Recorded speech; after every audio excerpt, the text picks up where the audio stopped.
18 this morning. March was Colorectal Cancer Awareness Month, and for a lot of people out there, there's some important things to remember about that cancer and what you need to do to ward it off, prevent it, or help with treatment.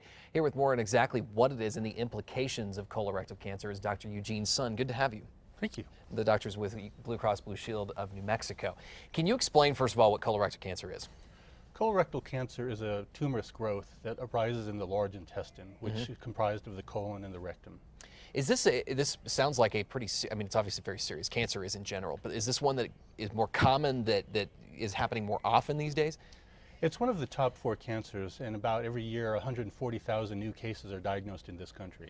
140,000 across the country. Do you know about New Mexico specifically? It's probably a pretty widespread problem here too, I would It's imagine. pretty widespread. I don't know the exact number.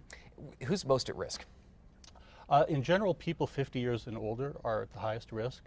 Other people who have inflammatory bowel disease such as ulcerative colitis, Crohn's disease can have that risk. People with family history of colon disease can also be at high risk for that. And so folks that do have that or know about it in their family history are the ones that are going to want to be aware of treatment and things like that, and getting and preventative measures. Absolutely. And so we'll talk about those in a second. How does age really, though, affect the risk? How does that increase more when you're 50 or older? So 9 out of 10 cases diagnosed in this country will be in adults 50 years of age and older. And if you're 50 or older and you haven't been screened, it's probably something you should look at or talk with your doctor about. Why is it that 50 or older is the kind of the target age range? You know, I don't think people know why people who are older get the diagnosis, but again, 9 out of 10 cases are diagnosed in age 50 and older. So something to watch for. Yes. How is it diagnosed? What are the warning signs that people need to watch for?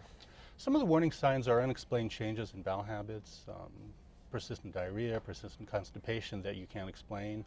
If there's any blood in the stool or the stool turns very dark black, those are potential warning signs, and it's probably something that if that happens, people should check with their doctor about. There are obviously things that you're going to want to do at that point, or even start watching for maybe when you hit the age of 50. But what about before the age of 50? Are there things maybe that I could do now to preventative measures that I could take now in my 30s to prevent it from coming later? Absolutely. There are some known risk factors. For example, smoking, believe it or not, increases risk for colon cancer. If your diet is high in red meat or processed meats, you might want to consider decreasing that and increasing fruits, vegetables, and whole grains, which have been shown to decrease colon cancer risk. That's healthy for anybody, though. Absolutely. I can imagine that would help in a number of cases, general health. Yes. Okay, who should get screened then, and at what point?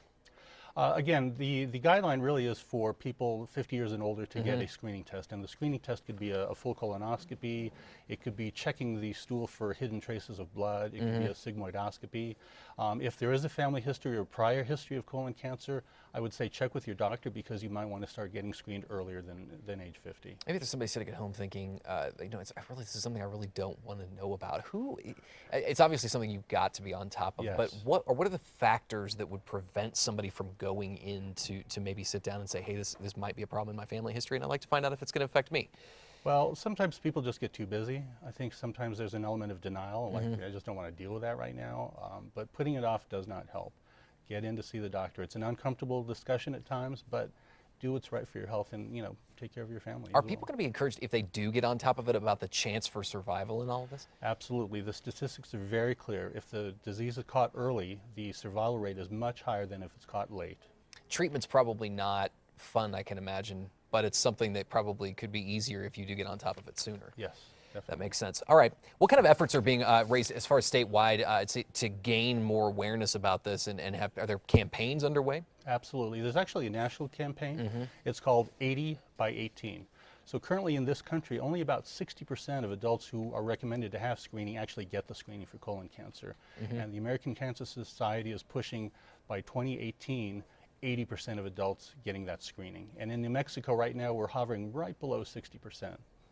Well, unfortunately, cancer is something that's becoming more popular no matter what it is, more increased cases across the country, so it's something you want to stay on top of and ask your doctor about, right? I imagine. Absolutely. Dr. Eugene Smith, we're so glad to have you this morning. And of course, if you'd like more on Colorectal Cancer Awareness Month, you can go to our website, KRQE.com, and of course, there's resources with Blue Cross Blue Shield, I imagine, as well. Yes. Definitely. Thanks, sir. Appreciate it. Thank you. We'll be right back.